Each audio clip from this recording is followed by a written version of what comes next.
Les gars, Pogba il peut encore aller à la Coupe du Monde, hein, mais il va devoir sauter 3 des 9 milieux que je vais vous montrer. Bon, pour commencer, Deschamps il a l'habitude de prendre 7 milieux dans les grandes compétitions. On commence doucement, hein. Gendouzi, normalement ça devrait le faire. On commence un peu à monter de niveau. Youssouf Fofana, il a quand même prouvé. On monte de niveau, les gars. Kefren Turam, c'est titulaire à la Juve. Ça commence à bien parler. Kamavinga, on monte encore de niveau, même s'il a été blessé récemment, etc. Le cinquième, c'est Kanté, les gars. Très sérieux. Il va peut-être pas jouer 90 minutes parce qu'à l'Euro 2024, on a vu que l'enchaînement des matchs était chaud. Mais s'il rentre à la 60e, il fait du gras, les gars. Manu Koné, est-ce que j'ai besoin de vous faire un dessin à la manière dont il s'impose très rapidement alors qu'il a que 13 sélections en équipe de France. Bon, Rennes Emery qui revient à un très bon niveau après son passage en espoir. Au PSG, il est bien là. Là, on commence à toucher au titulaire de Deschamps, les gars. Rabiot, bon, on sait ce qu'il amène, on sait ce qu'il amène moins.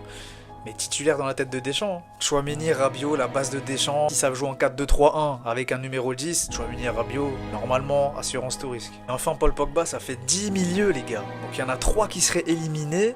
Vous éliminez qui? Important de rappeler que Deschamps il va donner sa liste la deuxième semaine de mai, on est en novembre, il est toujours pas revenu. Dites-moi ce que vous en pensez les gars, 10 milieux, 7 places, en cas de blessure, etc. Si Pogba il revient bien en mars, mais genre vraiment bien, il peut espérer quelque chose. Si ce genre de contenu c'est ton délire et t'aimes l'équipe de France, abonne-toi.